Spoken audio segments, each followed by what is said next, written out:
I think that people my age who haven't... I forgot the word I was going to say. Experienced it. Just think people are fake and that they're not very clever. They don't really seem to think it affects you as much. They're just going like, oh, you're a bit like stupid kind of thing. Where actually it's like a whole lot more behind it, but they just don't understand it because they don't have to deal with it. In a way, having a disability is something that's very hidden like, say for instance, mental illness, that it's hard to understand because we're looking from the outside. I think if you haven't got it, you can't really understand how it works. For example, when I read a sentence, I start from the middle and then realise that's wrong and have to start from the start again. So they don't really understand how my mind works, and I don't think they would be able to because it's quite a complex thing, I think.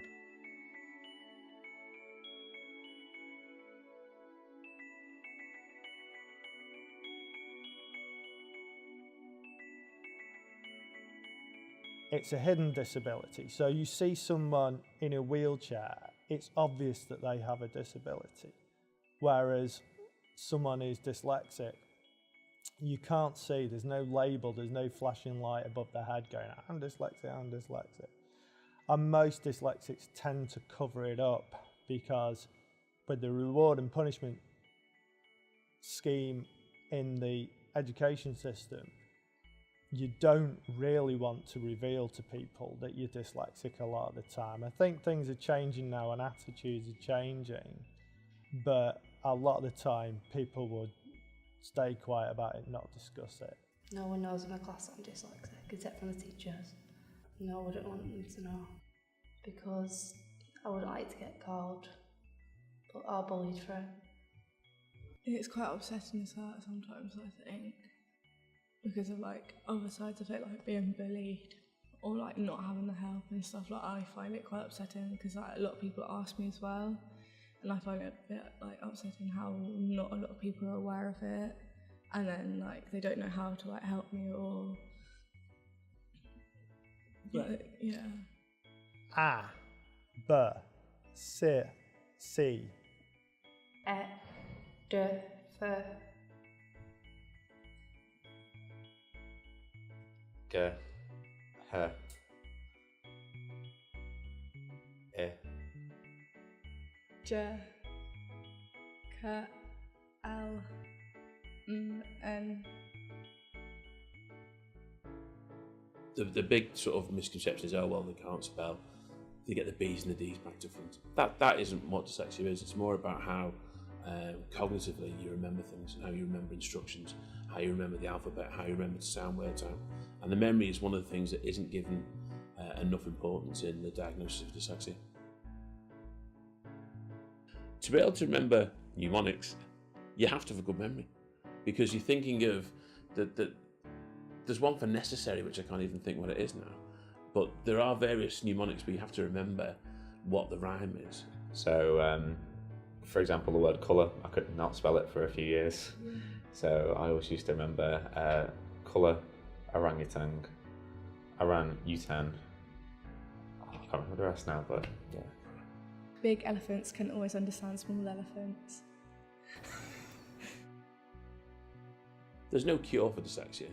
Most of the things that are done with children are based around visual sort of strategies. So most dyslexics are right-brained, and it looks at how the right hemisphere is more visual. So you're more of a sort of a learner that likes things which they can see rather than read. They're not linear. Yeah, I got coloured books, overlays, which I use double purple to make it darker, which helps me read better, and also like one-to-one through my exams for reading. Yeah.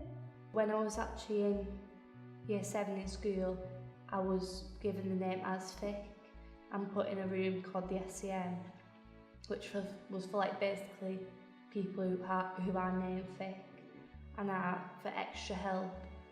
I used to get like bullied because I didn't know how to like spell properly and I couldn't read properly. Like if I got asked to read like a couple of pages in a book at like English or something, I can say or spell, like read certain words, and like people used to say, oh, why don't you know that word? That is so easy. And I couldn't really explain what it was because I didn't really understand what dyslexia was at the time. Originally, my work was really poor in school, so spelling and writing in general was bad. And then my teachers didn't give me any support, so my mum thought, right, something's wrong here. So she took me to go see the guy who's in charge of the Dyslexia Association. A lot of triggers are parental, so parents will go, okay, you know, you've been doing X, Y and Z for years and it's not working. Why is it not working? Why haven't you got the job that you want? Why didn't you get the grades that you wanted at school? And they'll address it. I didn't get tested for dyslexia until I was 27 years old. So it was a series of events that led me to getting tested. I didn't do well in my GCSEs at school because it wasn't diagnosed. It wasn't something that was known about in the 70s and 80s when I was at school. So you're either a bright kid or you were a stupid kid. And dyslexia is kind of an anomaly because otherwise bright kids fail in exams. And so the education system will say, well, you must be too lazy, you mustn't have been paying attention, it hasn't sunk in. And one of the comments that my parents got a lot at school is, Rob understands the subject, but he just can't get it down on paper. I haven't let dyslexia affect my dance, but it is definitely something that I want to do.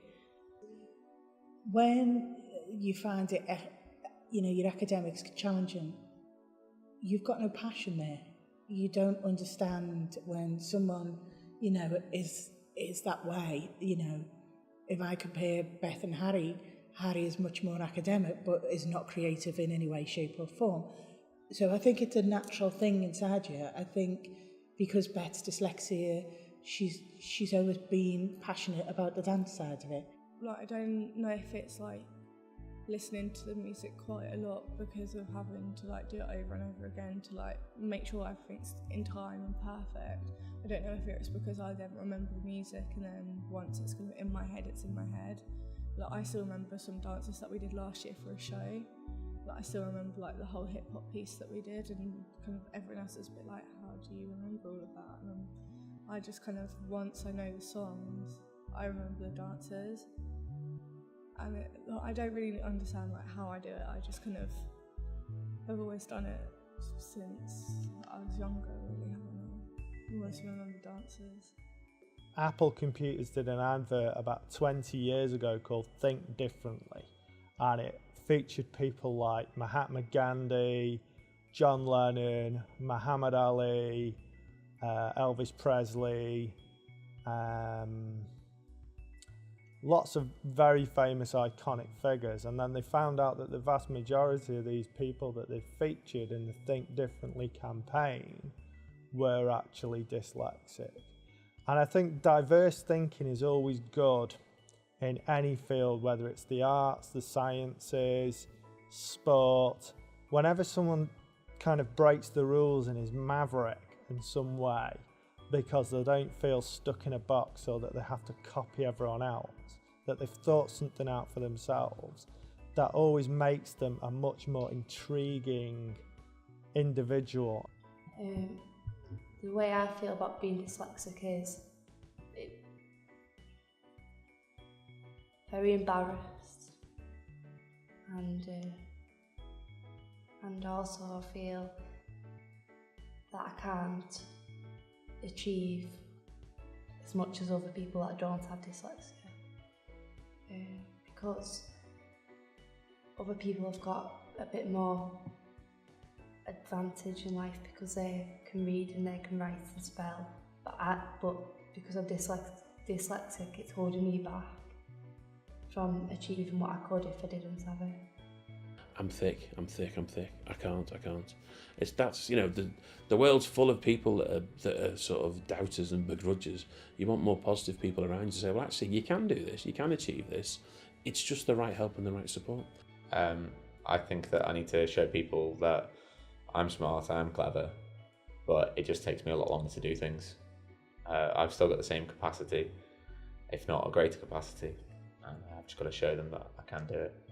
And I've also got to show a teacher in primary school who told me I couldn't do anything, I wouldn't achieve, that I can. And by having a master's and a first in geography and going from a second master's, I think that's really showing him. Thick, I'm slow, don't fit in, go to hell, I am someone. Not this, not that, I'm me, that's that.